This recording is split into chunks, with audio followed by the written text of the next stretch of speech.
लोग देखने वाले हैं संस्कृत का जो माध्यमिक मासिक परीक्षा जो सितंबर में हुआ है। क्वेश्चन आंसर को हम लोग देखेंगे। ओके, वो भी किस सब्जेक्ट का? संस्कृत का। संस्कृत मतलब SIL सेकेंड इंडियन लैंग्वेज, मतलब भारत की द्वितीय भाषा जो कही जाती है। ओके, सबसे प्राचीन भाषा संस्कृति है, जिससे सारी भाषाओं की जननी कहा जाता है। सारी भाषाओं की उत्पत्ति संस्कृत से ही। ओके, सेकेंडरी मंथली एग्जामिनेशन सितंबर 2023। ओके, हम लोग देखते हैं इसको। ये 50 मार्क्स का ही है, या फुल मार्क्स कितना है? 50 है। और 1.5 घंटे का ही एग्जाम है। यहाँ 4 पृष्ठ का है। यहाँ पृष्ठ दिया हुआ है, जिस पहला पृष्ठ हम लोग देख रहे हैं। क्या दिया हुआ? प्रत्येक प्रकार के प्रश्नों के अंतर्गत दिए गए निर्देशों का अनुसरण करें और तथा उसके अनुसार उत्तर दें। यानी मतलब जिस तरह का दिया हुआ है निर्देश प्रत्येक प्रश्न के लिए, वैसा ही क्या करना है आपको? अनुसरण करके उसका उत्तर देना है। ठीक है, तो उसके ही अनुसार। जैसे खंड अ में देखिए, हम लोग को वस्तुनिष्ठ प्रश्न है। कौन प्रश्न है? वस्तुनिष्ठ यानी ऑब्जेक्टिव प्रश्न। 1 से 30 तक के प्रत्येक प्रश्न के साथ 4 विकल्प दिए गए हैं, जिनमें से एक सही है। ओके, अपने द्वारा चुनी गई सही विकल्पों को MR शीट पर नीला या काला बॉल पॉइंट कलम से चिन्हित करें। आपको मिलेगा MR शीट, जहाँ पे आपको रंगना है। ओके, किन्हीं 25 प्रश्नों का उत्तर दें। ओके, कितने क्वेश्चन है? 20 क्वेश्चन है, लेकिन आपको देना कितना है? 25 का ही ध्यान रखना है। 25 से ज्यादा का आंसर नहीं करना है आपको। लेकिन मैं यहाँ पे पूरे का ओवरव्यू दूंगा। ओके, पहला क्वेश्चन कह रहा है मूल शंकर किसके बचपन का नाम था? अगर आप लोग स्वामी दयानंद पढ़े होइएगा तो उन्हीं के बचपन का नाम था मूल शंकर। ओके, सेकेंड क्वेश्चन है गयान्ती देवा किल गीत कहानी उक्ति किस पाठ से ली गई है? करे देवता लोग गीत गाते हैं, या किस पाठ से लिया गया है? भारत महिमा पाठ से लिया गया है। आप लोग अगर भारत महिमा पढ़े होइएगा तो पता होगा, या भागवत पुराण से लिया हुआ है, विष्णु पुराण से। ओके, थर्ड क्वेश्चन है आपको केंद्रीय लोक सेवा आयोग की परीक्षा किसने उत्तीर्ण की थी? अगर आप लोग कर्मवीर कथा पढ़े होइएगा तो उसमें एक बहुत ही अच्छा चरित्र होगा राम परशुराम की। उन्होंने क्या किया था? ग्राम स्तर पे, ठीक है, केंद्र स्तर पे, प्रशासनिक स्तर जो भी है, हर जगह उन्होंने परीक्षा में उत्तीर्ण किया था। ओके, स्वामी दयानंद के गुरु का नाम क्या जा रहा है यहाँ पे? स्वामी दयानंद के गुरु कौन थे? स्वामी दयानंद के गुरु गिरजानंद थे। ओके, आर्य समाज की स्थापना कब हुई? सब उसी चैप्टर से आ रहा है। स्वामी दयानंद का 1875 में हुआ था। ओके, कर्मवीर कथा पाठ के अनुसार लक्ष्मी कैसे पुरुष को प्राप्त होती है? लक्ष्मी किसको प्राप्त होता है? उद्योगी पुरुष को। जो व्यक्ति मेहनती होता है उसी को लक्ष्मी प्राप्त होता है। स्वामी दयानंद का परिवार किसका उपासक था? अगर स्वामी दयानंद पढ़े हुएगा तो आपको पता होगा शिव के उपासक थे। ओके, रात्रि जागरण के प्रोग्राम में कहीं आ रहे थे तब क्या किए थे? वहाँ को देखे थे कि भगवान को चढ़ाए हुए प्रसाद को खा रहे हैं, तो उनको मन में वैराग भाव उत्पन्न हो गया। वहीं से वो मूर्ति पूजा के विरोधी बन गए और आर्य समाज का स्थापना की था 1875 में मुंबई नगर में। स्वामी दयानंद के गुरु कहाँ रहते थे? मथुरा में रहते थे। ओके? बिना बुलाए कौन प्रवेश करता है?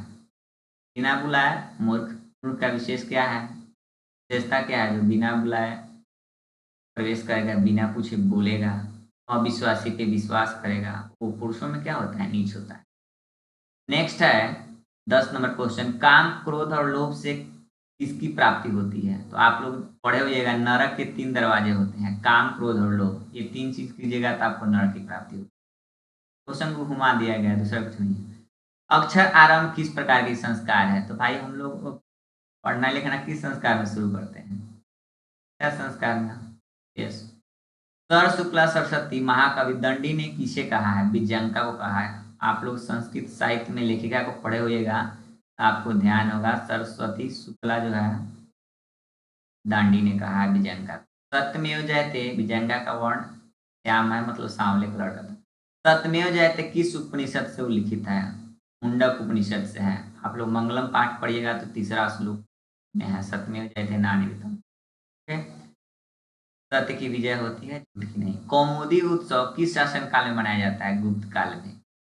ठीक है, ये अब पाटलिपुत्र वैभव उनका है। स्वामी दयानंद की मृत्यु कब हुई? 1883 में हुई थी। इनके मृत्यु के पश्चात ही DAV दयानंद एंग्लो इंडियन करके विद्यालय ओपन हुआ था। ठीक है, संधि कितने प्रकार की होती है? सबसे इजी क्वेश्चन है। संधि 3 प्रकार की होती है। कौन-कौन? स्वर, अच संधि, व्यंजन या हल संधि, तीसरा होता है विसर्ग संधि। नेक्स्ट क्वेश्चन है गुण संधि का उदाहरण कौन है? आपको ध्यान देना है एक एकले वाला जब भी होता है गुण संधि, ठीक है? तो हम लोग पहले इस निषेध को जोड़कर देखेंगे। महाजोड़ औषधि, महोषधि दो दो एकले हो गए, गुण संधि नहीं हुआ। पोजोड़ अनम, पौनम, इसमें तो कोई एकले है ही नहीं। रामाजोड़ स, रमेश, रमेशा बनेगा में देखिए रमेशा में बनकर बनाए कि नहीं एक एकले, तो यही हो जाएगा आपका गुण संधि। विद्याजुरालय, विद्यालय एक दीर्घ संधि है, आज और अमी। यक्षति किस लकार का रूप है? आप लोग पढ़ते पढ़ते पढ़ती पढ़े होइएगा, सिंपल पकड़ लीजिएगा, लट लकार वर्तमान काल का रूप है। लेकिन पूछ दिया जाए किस धातु का है भाई? यक्ष धातु, दा धातु की तरह होता है। यक्ष मतलब देना। ओके, लीट लकार में दास्यति दास्यति चलता है। 19 नंबर क्वेश्चन है, ठीक है। पठनम में किस कृदंत प्रत्यय का प्रयोग हुआ है? प्रत्यय हम लोग जानते हैं ज्यादातर दो ही होता है, लेकिन 3 तरह के हम लोग पढ़ते हैं, कृदंत, तद्धित और स्त्री प्रत्यय। तो वही बोला है कृदंत प्रत्यय में पठनम में कौन सा प्रत्यय है? लयुट।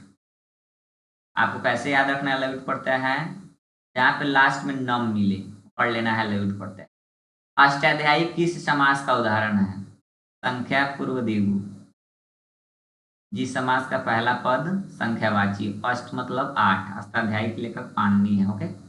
गायिका पद में किस स्त्री प्रत्यय का प्रयोग हुआ है? अभी बोले प्रत्यय 3 प्रकार के, जिसमें तीसरा प्रत्यय होता है स्त्री प्रत्यय। में टाप प्रत्यय, क्योंकि बाकी सब इन इस इसके लास्ट में ई बचेगा, तो ई वाला तो है ही नहीं, लास्ट में आ है लास्ट में, तो आ के लिए टाप डाप चाप ही होता है। तो सिंगल टाप दिया हो तो हम लोग आसानी से मार सकते हैं। ओके। अधुना अहम गृहम गमिष्यामि, आजकल या इस समय मैं घर जाऊंगा। इस वाक्य में अव्यय पद, अव्यय पद देखना है। अव्यय का मतलब क्या होता है? न व्यय इति अव्यय। ये अविकारी शब्द होता है, त्यों का त्यों रहता है ना, लिंग वचन पुरुष कारक कभी नहीं बदलेगा। तो इसमें अधुना है, अधुना कहीं नहीं बदलता है, देखिएगा वह जैसा का तैसा ही रहेगा। उसके बाद सचुत्व संधि का उदाहरण निम्नलिखित में कौन है? सचुत्व संधि को समझने के लिए एक सूत्र होता है अस्तो, व्यंजन संधि का तो होता है अस्तो सचुना,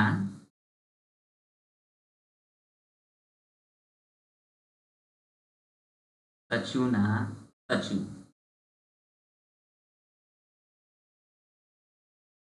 ये सूत्र है, ठीक है।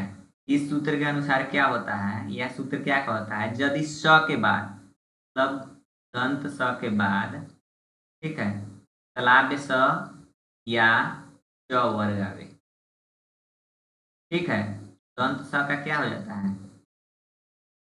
तालाब स।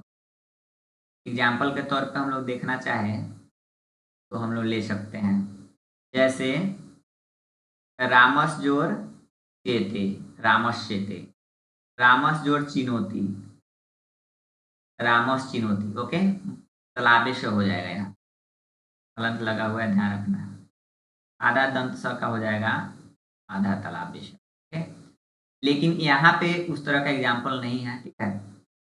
एक और इसमें होता है, यदि त वर्ग के बाद च वर्ग रहे, त वर्ग के बाद, बी द राइट आंसर होगा। त वर्ग में देखिए त है कि नहीं लास्ट में, उसके बाद च वर्ग का वर्ड है कि नहीं, च, तो क्या हो जाता है? इस त के स्थान पर च हो जाता है।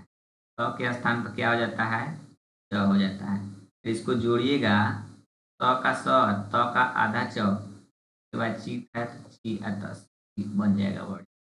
आप लोग पढ़े होइएगा, सत जोड़ चित जोड़ आनंद, सचितानंद, ध्यान होगा, रिमाइंड कीजिए आप लोग अपने आप। मानव पद में किस प्रत्यय का प्रयोग हुआ है? अन्न प्रत्यय है। लोग को ध्यान रखना है कि अन्न इस तरह लिखा था, आप लोग को ये मत चेक कर देना है, क्योंकि यहाँ भी अन्न है। जब भी पुरुष की संतान की जब भी बात किया जाए, ठीक है, मतलब बच्चे के नाम लिए पुरुष का बोध कराया जाए तो अन्न प्रत्यय होता है, ठीक है। जब स्त्री की बात होती है तो ढप प्रत्यय होता है, याद रखिएगा स्त्री में ढप होता है, आपको पता चल जाएगा। ओके, जैसे कुंती के पुत्र को कौन्तेय बोलते हैं, तो कुंती जो ढप, अंजनी के पुत्र को आंजनेय बोलते हैं, अंजनी जो ढप, ये स्त्री से उत्पन्न संतान है। ओके, नेक्स्ट है 25 नंबर, पठितवान में किस प्रत्यय का प्रयोग हुआ है? वान लास्ट में आपको देखना है और आंख मूंद के कतवत या कतवतु मार देना है। ओके,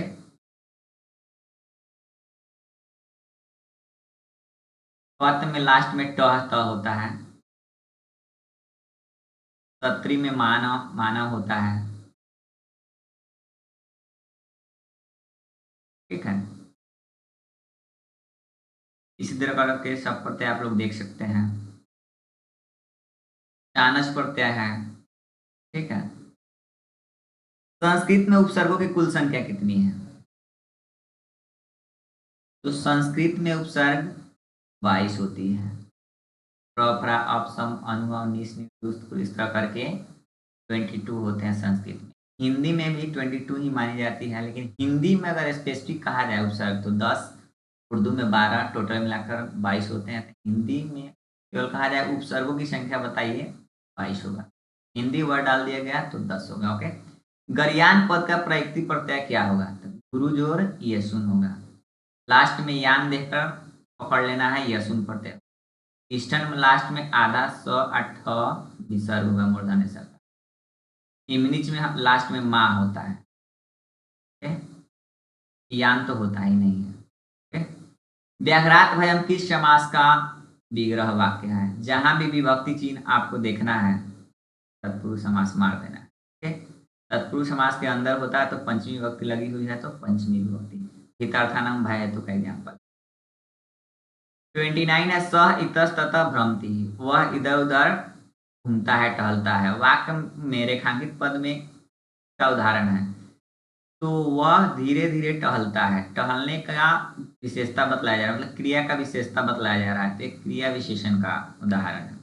अत्र अव्यय का अर्थ क्या होगा? अत्र मतलब यहाँ, तत्र मतलब वहाँ, कुत्र मतलब कहाँ, यत्र मतलब जहाँ। ओके, इस तरह हम लोगों ने ऑब्जेक्टिव कवर कर लिया। आशा करते हैं कि आप लोग बहुत हेल्पफुल लगा होगा ये। ओके, अब हम लोग खंड बी पे चर्चा करते हैं, विषयनिष्ठ प्रश्न, सब्जेक्टिव प्रश्न पे।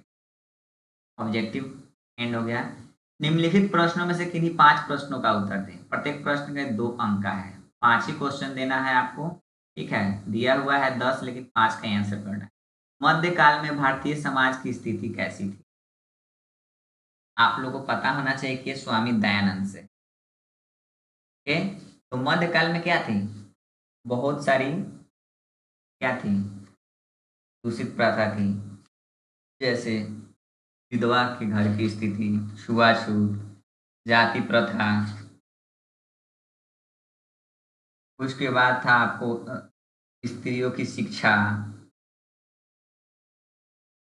धार्मिक आडंबर, ये बहुत सारी दूषित थी, प्राचीन काल से ही चलती आ रही थी, ये सब मध्यकाल में थी। ठीक है, तो इन सारे का उद्धार किसने किया? स्वामी दयानंद। स्त्री शिक्षा का, विधवा विवाह का, मूर्ति पूजा का खंडन किए, छुआछूत का, बाल विवाह, सबका निवारण करने में बहुत बड़ा योगदान इनका रहा है। ठीक है, मैं नहीं बोल रहा हूँ कि यही सब किए हैं, लेकिन इनका बहुत बड़ा योगदान रहा है, और लोग भी किए हैं। जैसे राजा राम मोहन राय विधवा पुनर्विवाह किए थे। ठीक है, नेक्स्ट है, राम परशुराम ने अपनी शिक्षा कैसे पूरी की? देखिए, राम परशुराम ने अपनी शिक्षा, तो थोड़ा सा हम डिटेल में चलते हैं। ठीक है, आप लोगों को अच्छा जो लगेगा वो वही पॉइंट आप लोग लिखिएगा।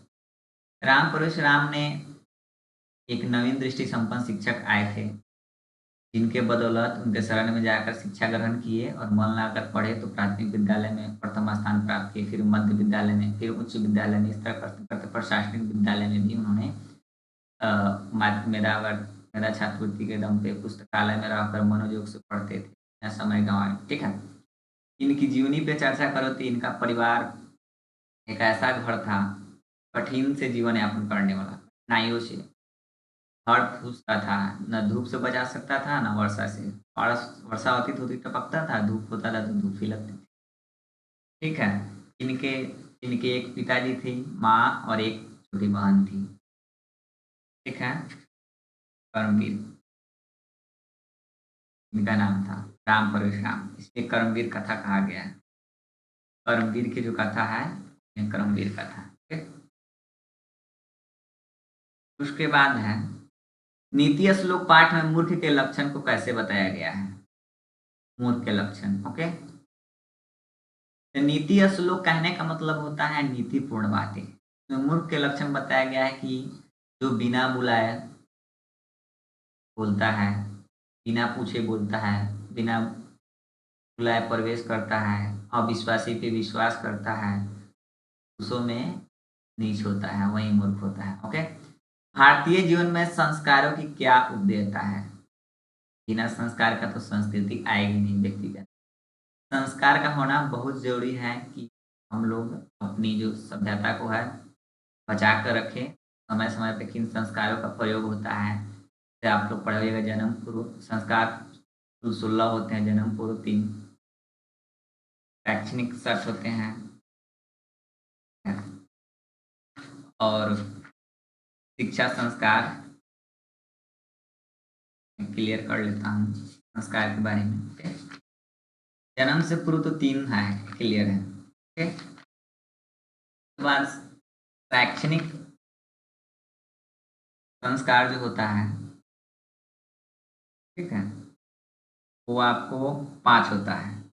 शैक्षणिक संस्कार 5 होता है और शैशव संस्कार 6 होते हैं। शैशव मतलब बचपन में जो संस्कारें होती है वो शैशव संस्कार होती है। जन्म पूर्व मतलब जन्म से पहले जो संस्कार होती है वो संस्कार। शिक्षा संस्कार में पढ़ने के दौरान जो संस्कार की जाती है वो संस्कार। मुख्य रूप से संस्कार 5 प्रकार का होता है।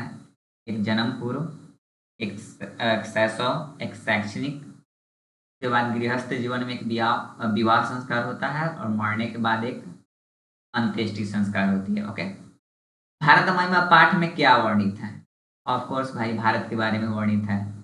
भारत एक ऐसी भूमि है जहाँ पे स्वयं हरि यानी भगवान भी जन्म लेना चाहते हैं, देवता लोग गीत गाते हैं, ठीक है। आपने देखा भी होगा कि भारत की भूमि पे भगवान विष्णु ने कितनी बार अवतार लिए हैं, 10 बार से ज़्यादा अवतार ले चुके हैं। फिर से अवतार लेंगे, ठीक है, जब पृथ्वी का विनाश करना होगा। ठीक, इसमें भारत की भूमि के बारे में बताया गया कि भारत की कैसी भूमि है, नदियाँ, पर्वतें कैसे हैं, यहाँ के लोग कैसे एकता की भावना से धर्म जाति को भेदभाव को भुलाकर रहते हैं। यही सारी चीज़ भारत महिमा पाठ में। आधुनिक संस्कृत आधुनिक संस्कृत लेखिकाओं का उल्लेख करें। तो आधुनिक संस्कृत लेखिकाओं में किसका नाम आता है? पंडिता छामा राव का नाम आता है, ओके। उन्हीं के बारे में थोड़ा सा जिक्र कर लेते हैं, ओके। पंडित छामा राव, पंडित बोले पंडिता छामा राव जो है,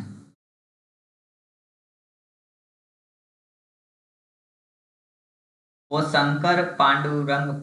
पंडित शंकर पांडुरंग पंडित के जीवनी पर शंकर रचितम नाम का पुस्तक इन्होंने रचा है, ठीक। इन्होंने गांधी दर्शन से भी प्रभावित हुए थे।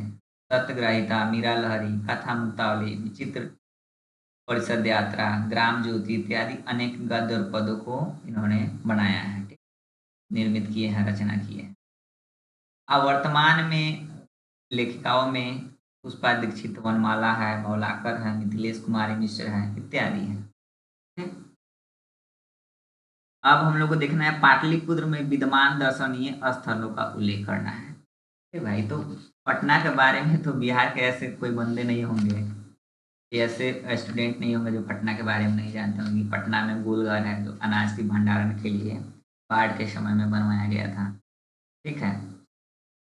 उसके बाद यहाँ पे उच्च न्यायालय है, हाई कोर्ट बोला जाता है, संग्रहालय है, कालय है, दुनिया की सबसे मतलब एशिया की सबसे बड़ा पुल महात्मा गांधी सेतु पुल है भी है, ठीक है। पटना में पूजे जाने वाली पटन देवी भी है। यही सब क्या है, दर्शनीय स्थल है पटना में, ठीक है। तारामंडल है, मौर्यकालिका शेष है, महावीर मंदिर है, ये सारी चीजें हैं। सिख के 10वें गुरु गुरु गोविंद सिंह का जन्म भी पटना में ही हुआ था, इसलिए गुरुद्वारा के नाम से प्रसिद्ध है। यहाँ पे लोग दर्शन के लिए भी जाते हैं, गुरुद्वारा यहीं पे है। नेक्स्ट हम लोग पढ़ते हैं, नाम रूप को छोड़कर विद्वान देवलोक को किस प्रकार प्राप्त करते हैं, मतलब किस प्रकार पाते हैं। तो सिंपल है, जिस प्रकार नदियाँ अपने नाम रूप को छोड़कर समुद्र यानी सागर में विलीन हो जाती है, मतलब मिल जाती है, एकाकार हो जाती है, ठीक उसी प्रकार विद्वान यानी महान पुरुष, महापुरुष भी क्या करते हैं, परम पुरुष परमात्मा की भक्ति में लीन होकर, ठीक है, भव सागर से पार उतर जाते हैं। ओके, नेक्स्ट है अलस कथा पाठ का मुख्य उद्देश्य क्या है? अलस कथा पाठ का मुख्य उद्देश्य था आलसियों को अपनी इच्छा भर भोजन और दान पुण्य करना। लेकिन इस पाठ में क्या हुआ कि इतने सारी बनावटी आलस आ गए तोंद बढ़ाए हुए कि भोजन की कमी पड़ने लगी। इसलिए अलस कथा में आपको पुरुष की परीक्षा भी लेनी पड़ी, ठीक है, जिसमें 4 आलसी ही पकड़े गए थे, जिसको बराबर सब चीज़ के डिटेल्स में नहीं जाते हैं। अ, सारे चैप्टर का एक सारांश यानी ओवरव्यू करके एक-एक वीडियो हम बना देंगे। उसके लिए आप लोगों को नहीं सोचना है, ओके? जन्म पूर्व संस्कारों पे प्रकाश डालना है, ओके? प्रकाश डालना है तो ये नहीं कि जन्म पूर्व लिखकर आपको लाइट जला दीजिएगा। मतलब जन्म पूर्व संस्कार के बारे में आपको बताना है। जन्म से पहले 3 संस्कार होते हैं। कौन-कौन? गर्भधारण, पुंसवनम और सीमंतोनयनम। कौन-कौन? गर्भधारण, पुंसवनम और सीमंतोनयनम। गर्भधारण में क्या होता है? स्त्री गर्भ धारण करती है? उसके बाद पुंसवनम में क्या होता है? भोजनी-वोजनी की जो व्यवस्था होती है, घर में अच्छे-अच्छे पकवान बनाए जाते हैं, करने के लिए, ताकि जब अच्छे-अच्छे भोजन करेंगे तब बच्चे खुश होंगे, बच्चे हेल्दी होंगे। सीमंतो नैनम में क्या होता है? अच्छे-अच्छे घर में तो लगा दिए जाते हैं, डॉक्टर बने हुए लड़का का, खिलखिलाते हँसते हुए लड़के का, ताकि उसका प्रकाश मतलब उस बच्चे पे पड़े। जैसे कि आप लोग सुने होंगे कि गर्भावस्था में ही अभिमन्यु ने पेट में ही सीख लिया था 7 दरवाज़ा तोड़ने का, 8वाँ सीख लिया रहता तो महाभारत तो वहीं है। अब हम लोग दूसरा क्वेश्चन देखते हैं। निम्नलिखित प्रश्नों में से किन्हीं 3 का उत्तर दें। आप लोग को 3 ही का आंसर करना है। दिया हुआ है 5 लेकिन 3 ही का आंसर करना है। अगर आप लोग को अंगन नंबर, ठीक है, आप लोग को लिखने में प्रॉब्लम हुआ होगा अगर किसी, तो आप लोग इसमें से 3 क्वेश्चन का भी सिलेक्शन कर सकते हैं। 3 ही क्वेश्चन लिख काम खत्म हो गया। आपको किसी एक पे 5 वाक्य में अनुच्छेद लिखने की ज़रूरत भी नहीं है। ऐसे हालाँकि होली बहुत ईज़ी है, होली के बारे में लिख सकते हैं। व्यायाम वायुयान, उद्यमन, इस सब में थोड़ा-सा आपको जटिल लगता सेंटेंस में, लेकिन होली पे लिख सकते हैं, ठीक है? मैं चलता हूँ क नंबर पे। गृहस्थ जीवन में प्रवेश हेतु विवाह संस्कार का वर्णन करना है। आपको पता होना चाहिए कि विवाह संस्कार में क्या-क्या होता है। हम लोग तो 4 नंबर की जो संस्कार होती है, गृहस्थ जीवन में प्रवेश करने के लिए व्यक्ति क्या हो जाता है, अपने परिवार में घुल-मिल जाता है। ऐसे संस्कार का प्रयोजन होता है शिक्षा समाप्ति करने के बाद। इसमें क्या होता है, वस्तुतः गृहस्थ जीवन वास्तव में क्या होता है, व्यक्ति गृहस्थ जीवन में प्रवेश करता है। विवाह को पवित्र संस्कार माना गया है, जिसमें अनेक प्रकार के विधि और कर्मकांड होते हैं। उनमें वागदान, मंडप निर्माण, वधु गृह वर पक्ष स्वागतम, वर वधु का आपस में निरीक्षण, कन्यादान, अग्नि स्थापनम, पानी ग्रहणम, लाजा होम, सप्तपदी सिंधुदानम इत्यादि। सप्तपदी मतलब 7 वचन देना, सिंधुदान करना, ये सारी चीजें होता है आपको विवाह संस्कार में। क्या होता है, वर वधु का आपस में निरीक्षण मतलब साथ में घुमाया जाता है, अग्नि का व्यवस्था किया जाता है, अग्नि जलाई जाती है, कन्यादान करते हैं माता पिता चाचा जो भी हो, ठीक है, और मंडप का निर्माण किया जाता है। आप तो देखो तो मड़वा उड़वा जो बनता है, कुछ दान दक्षिणा देना होता है, वो होता है, ठीक है। इस प्रकार विवाह संस्कार हो। नीति श्लोक पाठ में वर्णित स्त्रियों की स्थिति का उल्लेख करें। नीति श्लोक पाठ में स्त्रियों को किस तरह बताया गया है उसके बारे में आपको देखना है। स्त्री को क्या बताया गया है, महालक्ष्मी के अवतार है या पूजनीय है, क्योंकि इन्हीं स्त्रियों के कोख से क्या होता है, महापुरुषों की जन्म होती है, ठीक है। इसलिए स्त्री की रक्षा करना हम लोग का कर्तव्य होता है, ठीक है, हम लोग का नहीं सभी का कर्तव्य होता है। इसमें आप लोग एक सुनिए होइएगा, यत्र नार्या जनते तत्र रमनते देवता, जहाँ नारियों की पूजा होती है वहीं देवता निवास करते हैं, ओके। तो हम लोग इसमें होगा कि माँ पुरुष को जन्मदात्री देने वाली वही होती है, स्त्री ही होती है, इनका इज्जत करना चाहिए। स्त्री घर की लक्ष्मी होती है, स्त्री को सारा रक्षा करना चाहिए। स्त्री ही क्या करती है, घर को संवारती है। वो चाहे तो घर को बहुत आसमान तक ले जा सकती है, वो चाहे तो मिट्टी में भी घर को मिला सकती है। स्त्री पे ही डिपेंड करता है घर की, ठीक है। नेक्स्ट है कर्मवीर कथा के मुख्य पात्र राम परशुराम के जीवन से हमें क्या शिक्षा मिलती है? हाँ, ये तो बहुत ही अच्छी क्वेश्चन पूछा है। राम परशुराम एक ऐसा चरित्र है कर्मवीर कथा का, क्या कहा जाए इसके बारे में? बहुत ही अच्छी कहानी है। इतनी निर्धन और कठिनाई से जीवन व्यक्त करने वाले परिवार की कहानी है। उसमें से एक लड़का है राम परशुराम, जिसकी कहानी का चर्चा कर क्या किए कि अभी भी कुछ देर पहले बताए हैं कि उनका घर न धूप से बचा सकता था, नहीं बारिश से, टूटा-फूटा घर था। इस तरह उनका जीवन यापन चलता था, उनके मम्मी-पापा और एक छोटी बहन। ठीक है? ये क्या किए कि एक बार अपने गाँव में खेल रहे थे, कोई गेम खेल रहे थे, तो एक नवीन दृष्टि संपन्न उदार चरित्र की भावना वाले शिक्षक उस गाँव में आते हैं, भिखनटोला गाँव देखने के लिए। बिहार राज्य के दुर्गम जिले में पड़ता है। ओके? देखने के लिए आते हैं तो उनकी प्रतिभा से आकृष्ट हो जाते हैं शिक्षक। ये बोलते हैं कि अगर ये लड़का खेल में इतना अच्छा कर रहा है, अगर इसको एजुकेशन में कन्वर्ट कर दिया जाए, तो बहुत कुछ कर सकता है। तो उस लड़का को यानी राम परशुराम को अपने शरण में लेकर शिक्षा देना शुरू कर देते हैं, यानी प्राथमिक विद्यालय में उनके गाँव से कोस दूर में पड़ता है प्राथमिक विद्यालय, वहाँ पे एडमिशन कराकर अपने शरण में रखकर उनको शिक्षा देना शुरू कर दी। ठीक है, दिए प्राथमिक विद्यालय में अच्छा से पास कर गए, प्रथम स्थान को प्राप्त कर लिए। फिर इनको छात्रवृत्ति दिलाकर माध्यमिक विद्यालय में, पुस्तकालय में ज़्यादा समय व्यतीत करते थे। इनके पास बहुत कम पैसा था, छात्रवृत्ति का जो मिलता था वो, और पुस्तकालय में बैठकर अपना किताब पढ़ते रहते थे, समय व्यर्थ नहीं करते थे। इस तरह करके केंद्रीय लोक प्रशासनिक परीक्षा में भी उच्च स्थापना को प्राप्त किए। ठीक है, जिससे क्या हुआ था, गाँव में, शहर में, मोहल्ला में, राज्य में, देश में हर जगह इनका नाम उच्चारित होने लगा, राम परशुराम। ये कहा गया है कि वो योगी पुरुष मतलब परिश्रमी पुरुष लक्ष्मी को प्राप्त कर सकते हैं। क्रिया के बिना ज्ञान भार स्वरूप होता है। ठीक है, उनके चरित्र से हमको शिक्षा यही मिलती है। इतना कठिन जीवन यापन करने वाला व्यक्ति भी इतना बड़े पद को प्राप्त कर सकते हैं, तो हम लोग तो अच्छे भले हैं, उनसे तो बहुत अच्छे ही हैं। स्वामी दयानंद ने समाज सुधार के लिए क्या किए? पहले भी बताए हैं, अभी भी बता देते हैं। स्वामी दयानंद ने समाज सुधार के लिए बहुत सारे काम किए हैं। मूर्ति पूजा का खंडन किए थे, लोगों को पता होगा। हैं? मूर्ति पूजा का तो खंडन करवे किए। उसके बाद क्या किए? छुआछूत, स्त्री शिक्षा, विधवा विवाह, बाल विवाह का निवारण, बहुत बड़ा योगदान इनका रहा है। ठीक है, उसके बाद इन्होंने 1875 ईस्वी में मुंबई नगर में आर्य समाज की स्थापना की है। इनके गुरु थे विरजानंद। ठीक है, जो मथुरा में रहते थे, उन्हीं के शरण में रहकर उन्होंने अपना शिक्षा दीक्षा लिए हुए हैं। ठीक, इनके बचपन का नाम मूलशंकर था। ठीक है,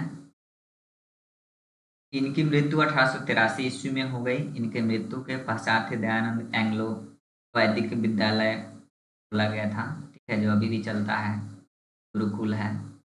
में क्या होता है, यही सारी शिक्षा दी जाती है आर्य समाज के बारे में। ठीक है, और जितने निम्न दूषित चीज़ें हैं उन सबको मतलब निवारण करने का। नेक्स्ट है होलिकोत्सव। होली के बारे में लिखना है, हम किसी एक का सिलेक्शन कर लेते हैं, बाकी आप लोग देख सकते हैं अनुच्छेद वाला वीडियो जो मिलेगा वो आप लोग देख लीजिएगा मेरे वीडियो में। होली में हम लोग देख सकते हैं, होली हिंदुओं का पवित्र पर्व है, त्योहार है, पर्व नहीं है त्योहार है। होली में रंग गुलाल खेलते हैं, हम लोग होली खेलते हैं, इस तरह करके सेंटेंस बना सकते हैं। इस तरह करके 5-6 आप लोग, 5 बोला गया है, 5 छोटा-छोटा सेंटेंस ले लीजिए, आप लोग उसका अनुवाद कर दीजिए, हो जाएगा। ओके, आशा करते हैं कि ये वीडियो आप लोग को काफ़ी हेल्पफुल लगा होगा। चैनल पर नया है तो सब्सक्राइब ज़रूर कर लीजिए, शेयर तो ज़रूर कीजिए, ताकि ज़्यादा से ज़्यादा बच्चों के पास ये पहुँचे। एक टेस्ट एग्ज़ाम जो हुआ है आप लोग का सितंबर 2023 में। Thanks for watching.